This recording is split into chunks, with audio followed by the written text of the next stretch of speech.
I'm Jason Epperson. This is RV Miles, and it's time for the latest in RV and camping news. Welcome back, everybody. First up, the state of Oregon will officially delay the adoption of the California Air Resources Board's advanced clean truck regulations that would require chassis manufacturers to have an increasing percentage of their fleets be zero-emission vehicles. California is the only state that has the legal authority to set their own emission standards. Other states can adopt either the federal standard or join with California, but it has to be one or the other. They can't do any sort of in-betweeny stuff. 5 states, Oregon, Washington, New York, New Jersey, and Massachusetts, were set to join on to the CARB Advanced Clean Trucks ruling for 2025, which requires 11% of a manufacturer's fleet to be zero-emission vehicles and establishes a credit system where manufacturers that produce more than 11% ZEVs can sell the right to produce internal combustion engine vehicles to other manufacturers.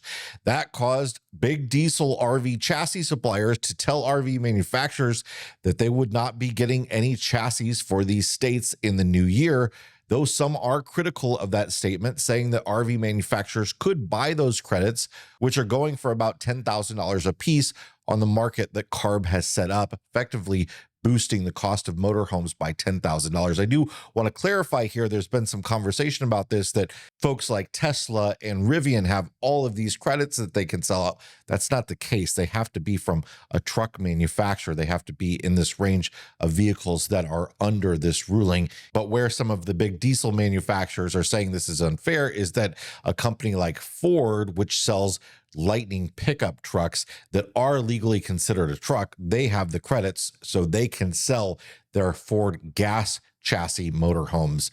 RV manufacturers have been meeting with CARB to try and come up with a solution or push for a delay, and it seems like Oregon thinks a delay is the right thing to do.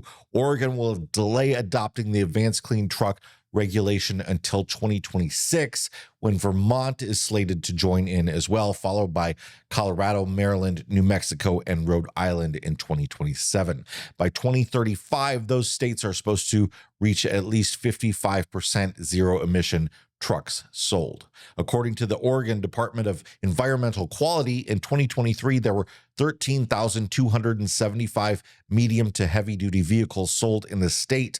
More than 1,700 of those were zero-emission trucks, either EVs or hydrogen vehicles. But the rules are by manufacturer, and only certain manufacturers sell certain vehicles, giving them the credit to be able to sell combustion vehicles. More in a moment, but first, this video is sponsored by our friends over at RVmattress.com by Brooklyn Bedding. If you missed out on Black Friday sales, you're looking for a new mattress for your RV, well, no fear, you always get 30% off with the code RVMiles over at RVmattress.com/RVMiles. It's the best offer they have.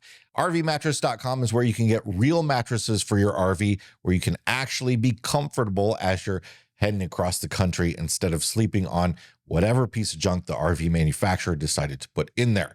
RVmattress.com offers mattresses in all different sizes and different thicknesses to fit all the different mattress platforms available in RVs across the industry, and they're toxin-free. They're made in their factory in Arizona, shipped to you wherever you are. They have a 120-night sleep trial as well. What are you waiting for? Get 30% off over at RVmattress.com/RVMiles with code RVMiles at checkout. J.D. Power has released its latest quarterly report on RV values. I know not a lot of you are big fans of J.D. Power, but they are what we have when it comes to values of vehicles. According to the vehicle data giant, used RV valuations turned downward in the third quarter, which is typical for the fall. Values are very similar to this time last year, with travel trailer values down 3.6% year over year.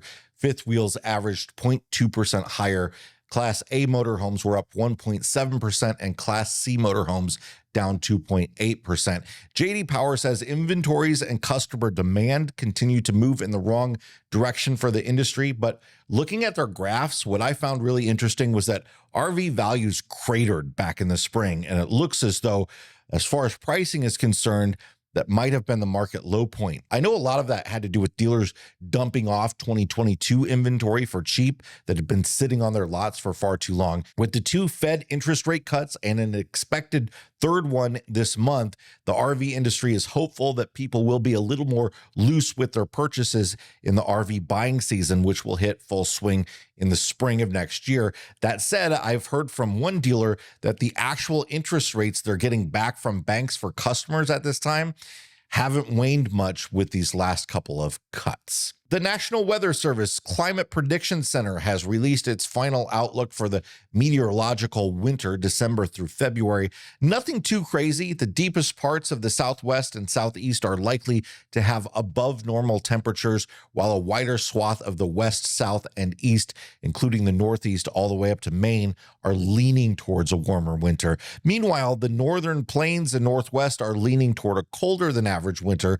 The lower half of the country is leaning toward lower precipitation than normal, while much of the Midwest and Northwest are leaning toward higher precipitation than normal.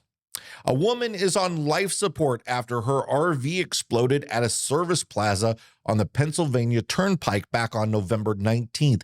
Media reports originally indicated that the couple who owned the RV were not seriously injured, but the family reached out to CBS 21 to clarify that Melinda VanNewkirk was seriously injured in the explosion, with burns covering her body. She was put on a ventilator and only opened her eyes for the first time over a week later on Thanksgiving Day. The explosion was partially caught on the dash cam of the truck parked next to the motorhome.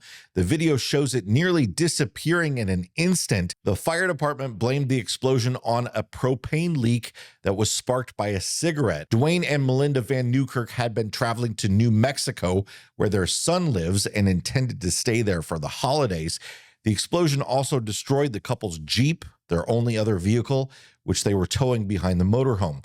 Duane said he pulled the blanket off his head and his wife was just standing there with nothing around her. She was the only thing left. He escaped with minor injuries and is staying in a nearby hotel while his wife recovers. Their home is hours away in Delaware. A GoFundMe has been set up to support the couple's recovery. I'll link to it in the description. Problems are mounting for Stellantis, the parent company of Ram Trucks. Ram continues to lose market share. They lost over 19% market share in the first half of 2024. There are issues across Stellantis brands like Jeep, Chrysler, and Dodge, including inflated inventory that's still overpriced. Dealers say incentives are needed to reduce the bloat and that people aren't flocking for $80,000 cars right now like they were in 2021. Whatever recovery Stellantis attempts to make was dealt a shock on Sunday when its CEO resigned effective immediately. Carlos Tavares was expected to stay on for at least another year. In September, Stellantis issued a profit warning for its 2024 results that included a forecast of a cash burn of up to 10 billion euros or $10.6 billion, mostly due to slow sales and bloating inventories in its North American market. That's it for this week's RV and camping news roundup. Hey, if you'd like to share one of these stories, but you don't want to share the whole thing, you want to share with somebody or a Facebook group or something, an individual story, if you go down below on YouTube where it says share, click the share button, you can actually start at a specific time. So you can move the cursor to a time slot and you can hit share and click that button that says start at X time. And you can actually share this video starting at the time that you want it to start at. Also, I want to thank mile marker members for supporting this video and encourage you to consider being one. We're still offering a special. You get 1 month free if you join right now just to try it out. It's $7 a month or $70 a year. And we do sort of special after the show podcast episodes. We do a live stream every month. We're actually doing our December live stream tonight and so much more. Again, thank you to our mile marker members. And if you're interested in supporting this type of content, I'll leave a link in the description where you can do so. Thanks so much for being here, everybody. Hit the like button if you got something out of this video. Subscribe if you want more like it. And we'll see you next time. Bye-bye.